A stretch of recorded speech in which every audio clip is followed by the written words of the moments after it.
बिस्मिल्लाहिर्रहमानिर्रहीम, अस्सलाम वालेकुम। शामी कबाब तो सबकी फ़ेवरेट डिश होती है, तो आज आपके लिए बजट फ्रेंडली शामी कबाब की रेसिपी लेकर आई हूँ। खाने में बिल्कुल गोश्त के जायके के ये कबाब हैं और बनाने में आसान और लो बजट है। तो वीडियो को बग़ैर स्किप किए एंड तक देखिएगा। तो आइए जल्दी से बनाना शुरू करते हैं ये मज़ेदार शामी कबाब। लौकी के शामी कबाब बनाने के लिए मैंने 250 ग्राम्स यानी 1 पाव चने की दाल ली है। इसे अच्छी तरह से वॉश करके 1 घंटे के लिए भिगो दिया। 1 घंटा हो चुका है, आइए इसे पकाने की तैयारी करते हैं। तो पानी समेत इसे एक पतीली में डालेंगे।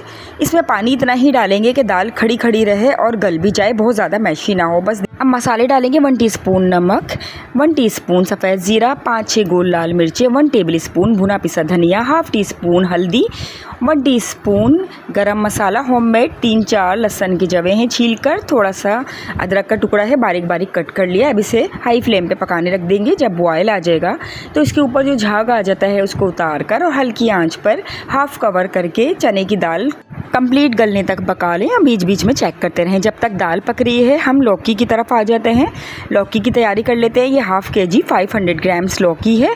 जितनी दाल है उससे डबल क्वांटिटी लौकी की होती है। बाकी आपकी मर्ज़ी है, जितनी भी लेना चाहें आप। इसको पील ऑफ कर वॉश कर लेंगे और इसे ग्रेट करेंगे। ख़्याल रहे कि लौकी बहुत ज़्यादा मोटे बीजों वाली ना हो। अगर मोटे बीजों वाली है तो बीज रिमूव करने पड़ेंगे, लेकिन मेरे पास बिल्कुल बारीक बीज हैं तो इसे रिमूव नहीं करने पड़े। तमाम लौकी को मैंने ग्रेट कर लिया है, कद्दूकश कर लिया है। अब इसमें पानी बहुत ज़्यादा होता है तो हम इसका पानी स्क्वीज़ करना है। हाथों से निचोड़ लें, जिस तरह मैं निचोड़ रही हूँ, या किसी मलमल के कपड़े में डालकर निचोड़ लें, वो ज़्यादा बेहतर रहेगा।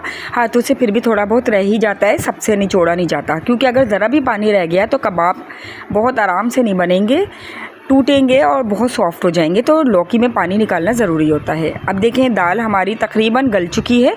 इसमें थोड़ा सा ही पानी बचा है जैसे आपको नज़र आ रहा है, और दाल भी तकरीबन गल चुकी है, ये चेक करा रही हूँ मैं।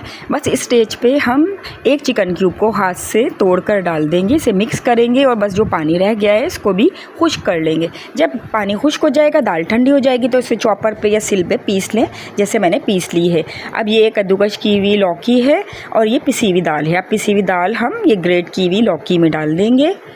देखें बिल्कुल अच्छी तरह हमारी दाल गल भी गई और मैशी भी नहीं हुई। अब ये हरा मसाला है, हरा धनिया, पुदीना, हरी मिर्च और प्याज चॉप्ड करके जैसे शामी कबाब में डालते हैं, गोश्त के शामी कबाब में, ऐसे ही इस कबाब में भी डालेंगे।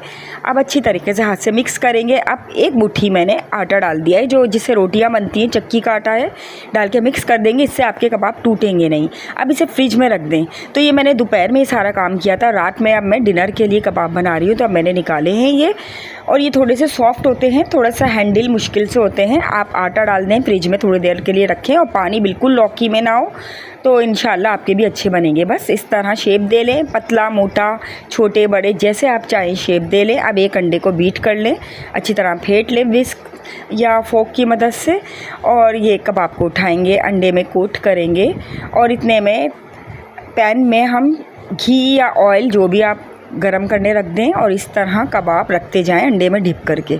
तो लो फ्लेम पे इनको फ्राई कर लें। एक तरफ से जब अच्छा सा कलर आ जाए तो इसको फ्लिप कर दें और दूसरी तरफ से भी गोल्डन कर लें, जैसे कि हम शामी कबाब गोश्त के बनाते हैं, सेम वही प्रोसीजर है। बस थोड़े से ये सॉफ्ट हो जाएंगे। अगर आपकी लौकी में पानी रह जाएगा, ये चने की दाल में पानी बहुत ज़्यादा होगा, मैशी हो जाएगी, तो इन तमाम बातों का ख्याल करें, तमाम टिप्स एंड ट्रिक्स का ख्याल करें, तो आपके कबाब भी बहुत अच्छे बनेंगे इंशाल्लाह। तो ये देखें लो फ्लेम पे मैंने तमाम कबाब को फ्राई कर दिया, अच्छा सा गोल्डन कलर आ गया है। तो इसे एक प्लेट में निकाल रही हूँ और बहुत प्यारी सी खुशबू आ रही है, और इसे मैं ये डिलीशियस चटनी के साथ सर्व करूँगी, जिसकी रेसिपी मैं शॉर्ट में दे चुकी हूँ और वीडियो भी जल्द आने वाली है। तो ये चटनी के साथ ये शामी कबाब बहुत ही टेस्टी लगते हैं, मज़ा डबल हो जाता है इनका, बल्कि इस चटनी के साथ हर खाने का मज़ा डबल हो जाता है। और ये शामी कबाब जो भी खाएगा, ये मेरी गारंटी है, कोई पहचान ही ना पाएगा कि ये गोश्त के कबाब नहीं है, ये लौकी के कबाब है। क्योंकि हमारे यहाँ मैं जब भी बनाती हूँ बच्चे भी पहचान नहीं पाते हैं कि ये लौकी के कबाब है, वो गोश्त के कबाब समझ के ही खाते हैं, इतने टेस्टी होते हैं। इसमें जो हमने हरा मसाला डाला है, चने की दाल डाली है, उससे बिल्कुल गोश्त का ही टेस्ट आता है, और लौकी का ऐसा लगता है रेशा बना हुआ, जैसे गोश्त का रेशा बना हुआ है, जो हमने ग्रेट करके डाली है। अब देखें इस चटनी के साथ मैं ट्राई कर रही हूँ, टेस्ट कर रही हूँ, बहुत टेस्टी बनते हैं। आप जब बनाएंगे तो आपको पता चलेगा, ये बहुत टेस्टी बनते हैं। चैनल पे नए हैं तो काइंडली सब्सक्राइब कर दिएगा। मिलते हैं एक और रेसिपी के साथ। टिल देन अल्लाह हाफिज़।